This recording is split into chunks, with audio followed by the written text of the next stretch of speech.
우리 다 같이 회개 기도하심으로 예배를 시작하겠습니다.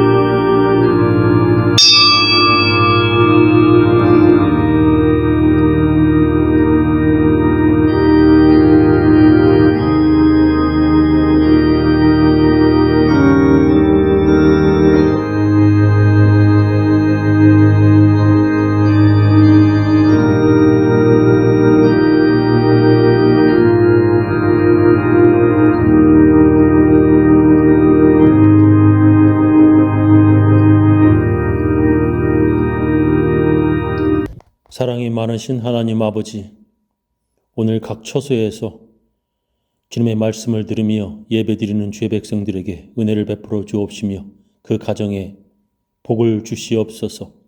하나님의 말씀으로 살려고 하는 주의 백성들에게 하나님께서 은혜 베푸시오며 복 주실 줄 믿사옵고 예수님 이름으로 기도합니다.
우리 다 같이 주님께서 가르쳐 주신 기도문 함께 하겠습니다. 하늘에 계신 우리 아버지여, 이름이 거룩히 여김을 받으시오며 나라의 임하옵시며 뜻이 하늘에서 이룬 것 같이 땅에서도 이루어지이다. 오늘날 우리에게 일용할 양식을 주옵시고 우리가 우리에게 죄 지은 자를 사하여 준 것 같이 우리 죄를 사하여 주옵시고 우리를 시험에 들게 하지 마옵시고 다만 악에서 구하옵소서. 대개 나라와 권세와 영광이 아버지께 영원히 쌓옵나이다. 아멘. 우리 사도신경으로 우리의 신앙을 함께 고백하겠습니다. 전능하사 천지를 만드신 하나님 아버지를 내가 믿사오며 그 외아들 우리 주 예수 그리스도를 믿사오니 이는 성령으로 잉태하사 동정녀 마리에게 나시고 본디오 빌라도에게 고난을 받으사 십자가에 못 박혀 죽으시고 장사한 지 사흘 만에 죽은 자 가운데서 다시 살아나시며 하늘에 오르사 전능하신 하나님 우편에 앉아 계시다가 저리로서 산 자와 죽은 자를 심판하러 오시리라. 성령을 믿사오며 거룩한 공예와 성도와 서로 교통하는 것과 죄를 사하여 주시는 것과 몸이 다시 사는 것과 영원히 사는 것을 믿사옵나이다. 오늘 우리들에게 주시는 하나님의 귀한 말씀은 빌립보서 3장 1절부터 11절 말씀입니다. 끝으로 나의 형제 자매 여러분, 주 안에서 기뻐하십시오. 여러분에게 같은 말을 되풀이해서 쓰는 것이 나에게는 번거롭지 않고 여러분에게는 안전합니다. 개들을 조심하십시오. 악한 일꾼들을 조심하십시오. 할례를 주장하는 사람들을 조심하십시오. 하나님의 영으로 예배하며 그리스도 예수 안에서 자랑하며 육체를 신뢰하지 않는 우리야말로 참으로 할례를 받은 사람입니다. 하기야 나는 육체에도 신뢰를 둘 만합니다. 다른 어떤 사람이 육체에 신뢰를 둘 만한 것이 있다고 생각하면 나는 더욱 그러합니다. 나는 난지 8해 만에 할례를 받았고 이스라엘 민족 가운데서도 베냐민 지파요 히브리 사람 가운데서도 히브리 사람이요 율법으로는 바리새파 사람이요 열성으로는 교회를 박해하였고 율법의 의로는 흠 잡힐 데가 없습니다. 그러나 나는 그리스도 때문에 나에게 이로웠던 것은 무엇이든지 해로운 것으로 여기게 되었습니다. 그뿐만 아니라 나의 주 예수 그리스도를 아는 지식이 가장 고귀하므로 나는 그 밖의 모든 것은 해로 여깁니다. 나는 그리스도 때문에 모든 것을 잃었고 그것들을 오물로 여깁니다. 그것은 내가 그리스도를 얻고 그리스도 안에 있음을 인정받으려는 것입니다. 그리고 율법에서 오는 나 스스로의 의가 아니라 그리스도를 믿는 믿음으로 말미암아 오는 의, 곧 믿음에 근거하여 하나님께로부터 오는 의를 가지려는 것입니다.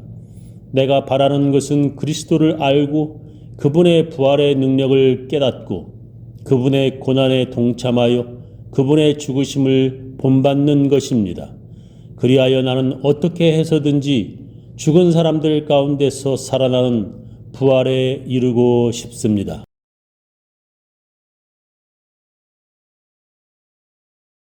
오늘 성경 본문을 보면 로마 감옥에 갇혀있는 사도 바울이 빌립보 교인들에게 이렇게 말합니다. 끝으로 나의 형제 자매 여러분, 주 안에서 기뻐하십시오. 여러분에게 같은 말을 되풀이해서 쓰는 것이 나에게는 번거롭지 않고 여러분에게는 안전합니다. 개들을 조심하십시오. 악한 일꾼들을 조심하십시오. 할례를 주장하는 사람들을 조심하십시오라고 말합니다. 사도 바울은 같은 말을 되풀이, 즉 다시 반복한다는 것입니다. 그렇게 반복하는 것이 자기에게는 귀찮은 일이 아니고 당신들의 안전을 위해 그렇게 한다는 것입니다. 사람들이 이단에 빠지지 않게 하기 위해서라면 그가 또다시 반복해도 전혀 귀찮은 일이 아니라는 것입니다. 이것을 그가 또다시 반복해서 말하는 이유는 그것이 그렇게 중요하기 때문이라는 것입니다. 그것이 무엇입니까? 그가 그들에게 다시 한번 주의시키려는 것은 바로 할례를 주장하는 사람들을 조심하라는 것입니다. 할례 받아야 구원받는다고 주장하는 자들을 조심하라는 것입니다. 그리고 그들을 개들이라고, 악한 일꾼이라고 사도 바울은 말합니다. 사도 바울은 왜 그렇게 할례 받아야 구원받는다는 것을 반대하는 것입니까? 구약 성경에도 기록되어 있는 할례와 안식일을 반드시 지키라고 명령하시는 하나님의 언약을 왜 그는 그렇게 극구 반대하는 것입니까? 어찌 보면 구약 성경에 있는 율법을 지키며 사는 것이 하나님의 백성답게 사는 것이 아닙니까? 하나님의 백성이 11조도 해야 하고 안식일도 거룩하게 지켜야 하는 것이 당연한 것이 아닙니까? 그런 율법을 지켜야 구원받는다. 그런 하나님의 명령에 순종하여야 구원받는다라고 가르치는 것이 옳지 않습니까? 그런데 그는 율법을 지켜야 구원받는다는 것을 왜 그렇게 극구 반대하고 있는 것입니까? 첫 번째는 거짓과 위선이 되기 때문입니다. 만약에 율법을 지킴으로 구원받는다고 한다면 모든 크리스천들이 거짓되고 위선적인 사람들이 되기 때문입니다. 그때나 지금이나 자기도 하나님의 율법을 다 지키지 못했으면서도 다 지킨 척을 하는 사람들이 있습니다. 그렇게 다 지킨 척하는 위선으로 끝나면 그래도 좀 낫겠습니다. 그런데 꼭 이상하게 그런 위선적인 사람들은 그렇게 끝나는 것이 아니라 다른 사람을 정죄합니다. 예를 들면 그들은 이렇게 말합니다. 나도 하나님의 율법을 다 지키지 못했지만 나는 그래도 하나님 것 훔치는 도둑질만은 안 한다. 11조는 하나님의 것이라는데 왜 아간처럼 하나님의 것을 도둑질하냐? 나도 죄인이지만 그런 짓 하는 사람은 정말 천국에 들어갈 수 없어. 그렇게 다른 사람들을 정죄하는 사람들이 있습니다. 또 어떤 사람은 이렇게 말합니다. 나는 11조는 못하지만 그래도 지금까지 더럽게 간음만은 하지 않았다. 예수 믿는 크리스천이라고 하면서 저 여자는 결혼도 안 하고 이 남자 저 남자랑 산다. 그런 간음죄를 지은 사람은 천국에 들어갈 수 없어. 교회 다닌다고 하면서 저 여자는 예수님이 하지 말라는 이혼도 여러 번 했다. 나는 지금까지 그렇게 살지는 않았다. 자기는 그래도 점수를 매긴다면 80점은 된다는 것입니다. 자기 눈으로 다른 사람들을 자기보다 훨씬 천하게 보며 그렇게 정죄하는 것입니다. 그러니까 율법을 지킴으로 구원받는다고 한다면 나는 그래도 너보다는 낫다고 주장할 사람들이 많을 것입니다. 그래서 그렇게 율법을 지키는 것을 점수로 따지며 그래도 자기는 올바르게 살았다고 주장하는 사람들이 있는 것입니다. 그러니까 하나님께 지은 죄도 똑같은 죄가 아니라 등급이 있고 점수가 있다는 것입니다. 하긴 우리 사회에도 죄의 등급을 매겨 형량을 무겁게 낮게 정합니다. 도둑질이 강도보다 가벼운 죄이고 사기죄보다 살인의 죄질이 더 무겁습니다. 여러분, 미국 교도소에서는 어떤 유형의 범죄자가 들어오면 다른 죄수들이 그 사람을 죽이려고 한다고 합니다. 자기들도 죄수들이지만 이런 죄를 짓고 교도소에 들어오면 다른 죄수들이 죽이려고 할 만큼 미워한다고 합니다. 그 범죄자는 어린이 강간 살해범이라고 합니다. 자기들도 죄인이지만 그런 죄를 짓고 돌아오면 다들 그 사람을 죽이려고 한다는 것입니다. 그런데 어떤 사람은 그런 것을 두둔하기도 하고 그런 것 잘하는 짓이라고 말하기도 하지만 그러나 그들은 그렇게 할 자격이 없는 똑같은 죄수들입니다. 자기는 아이가 아니라 어른을 강간해서 그래도 그 사람보다는 낫다는 것입니까? 자기는 그래도 어린 아이를 죽인 것이 아니라 어른을 죽여서 그래도 좀 낫다는 것입니까? 그러나 모두가 다 죄인들인 것입니다. 우리는 모두가 하나님 앞에 죄인들입니다. 그런데도 자기가 너보다는 내가 낫다고 말합니다. 나도 죄를 지었지만 너는 어떻게 그런 더러운 죄를 지을 수 있니? 라고 정죄합니다. 율법을 10개 어긴 것과 율법을 100개 범한 죄를 따져서 내가 그래도 너보다는 낫다고 주장하는 것입니다. 그러나 율법을 10개 어기나 100개를 어긴 것이나 하나님 앞에서는 모두가 다 죄인들입니다. 성경은 이렇게 말씀합니다. 누구든지 온 율법을 지키다가 그 하나를 범하면 모두 범한 자가 되나니 율법을 잘 지키려다가 그 하나를 범하면 모두 범한 자가 된다는 것입니다. 순종하다가 한번 불순종하면 그 사람은 불순종한 사람인 것입니다. 그런데도 사람들은 자기도 죄인이면서 다른 사람을 정죄합니다. 그래서 예수님께서는 현장에서 간음하다 잡혀온 여자에게 돌을 던지려고 한 자들, 그 사람들에게 이렇게 말씀하셨습니다. 그들이 묻기를 마지 아니하는지라 이에 일어나 이르시되 너희 중에 죄 없는 자가 먼저 돌로 치라 하시고 한국 사람에게 예수님께서 말씀하셨다면 과연 돌을 놓고 물러갈 사람이 몇이나 있을지 모르겠습니다. 먼저 돌을 던지며 자기가 죄 없다는 것을 과시하려는 사람들이 분명 있을 것 같다는 슬픈 생각이 듭니다. 자기는 간음 한 번 안 했다는 자들에게 예수님께서는 이렇게 말씀하십니다. 또 간음하지 말라 하였다는 것을 너희가 들었으나 나는 너희에게 이르노니 음욕을 품고 여자를 보는 자마다 마음에 이미 간음하였느니라. 예수님께서 말씀하셨습니다. 자기는 단 한 번도 살인한 적 없다는 사람들에게 성경은 이렇게 말씀하십니다. 그 형제를 미워하는 자마다 살인하는 자마다 영생이 그 속에 거하지 아니하는 것을 너희가 아는 바라 했습니다. 성경은 우리 모두가 하나님 앞에 다 죄인이라고 말씀하십니다. 성경은 그렇게 말씀하시는데 어떤 이들은 자기가 거룩하게 살았다고 떠들며 다른 사람들을 정죄하는 것입니다. 예수님은 그런 거짓되고 위선적인 삶을 살아가는 그런 사람들을 아주 싫어하시고 미워하셨습니다. 율법을 모두 지켜 구원받는다고 주장한다면 그렇게 구원받았다는 사람들은 다 거짓되고 모두 위선적인 사람이 되는 것입니다. 그래서 율법을 지킴으로 구원받은 사람은 모두 다 위선자들이 되는 것입니다. 두 번째는 예수님이 헛수고 하신 것이 되기 때문에 그렇습니다. 사람들은 그렇게 자기가 너보다 율법을 더 잘 지켰다고 착각하고 다른 사람들을 정죄합니다. 그런 사람들이 교회에도 있었습니다. 그런 자들은 율법을 지킴으로 구원받는다고 주장하며 할례받지 아니한 이방인들을 교회에서 그렇게 정죄하고 무시했던 것입니다.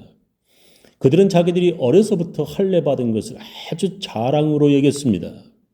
그런 사람들에게 사도 바울은 자기에게도 그렇게 자랑할 것이 그 사람들보다 더 많다고 말합니다. 그러나 나도 육체를 신뢰할 만하며 만일 누구든지 다른 이가 육체를 신뢰할 것이 있는 줄로 생각하면 나는 더욱 그러하리니 내가 8일 만에 할례를 받고 이스라엘 족속이요 베냐민 지파요 히브리인 중에 히브리인이요 율법으로는 바리새인이요 열심으로는 교회를 박해하고 율법의 의로는 흠이 없는 자라 했습니다. 그러나 그런 자랑들은 다 해로 여긴다고 말합니다. 그러나 무엇이든지 내게 유익하던 것을 내가 그리스도를 위하여 다 해로 여길 뿐더러 또한 모든 것을 해로 여김은 내 주 그리스도 예수를 아는 지식이 가장 고상하기 때문이라. 내가 그를 위하여 모든 것을 잃어버리고 배설물로 여김은 그리스도를 얻고 그 안에서 발견되려 함이니 내가 가진 의는 율법에서 난 것이 아니요 오직 그리스도를 믿음으로 말미암은 것이니 곧 믿음으로 하나님께로부터 난 의라 했습니다. 율법을 지켰다는 것으로 할례를 받았다고 자랑하는 것을 사도 바울은 모두 배설물로 여긴다는 것입니다. 그렇게 하는 이유는 바로 그리스도를 얻고 그 안에서 의를 얻기 위해서라는 것입니다. 사람들이 할례 받음으로 구원받고 율법을 지킴으로 구원받으면 예수님의 죽으심이 헛된 죽음이 되기 때문인 것입니다. 율법을 지킴으로 구원받을 수 있었다면 예수님께서 오실 필요가 없게 되는 것입니다. 그러니까 예수님의 십자가는 헛고생하신 것이고 헛수고하신 것이 되는 것입니다. 사도 바울은 그런 이유로 그렇게 극구 반대를 한 것입니다. 교회 안에서 자기도 죄인이면서 다른 사람들을 정죄하는 사람들을 따르면 안 됩니다. 왜냐하면 우리 모두는 율법을 지킴으로 구원받은 것이 아니라 오직 예수 그리스도를 믿음으로 구원받은 것이기 때문입니다. 우리는 하나님의 은혜로 구원받은 사람들입니다. 저는 우리 교인들 모두 하나님의 은혜 안에서 신앙생활 하시기를 예수님의 이름으로 축원합니다. 우리 다 같이 찬양으로 하나님께 헌금을 드리도록 하겠습니다.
지금은 주 예수 그리스도의 놀라운 은혜와 하나님의 크고 크신 사랑과 성령님의 감화 감동하심이 하나님의 은혜로 오직 믿음으로 구원받으려고 하는 모든 사람들, 그 가정, 그 자녀, 그 사업체 위에 지금부터 영원히 함께 하시기를 간절히 축원하옵나이다.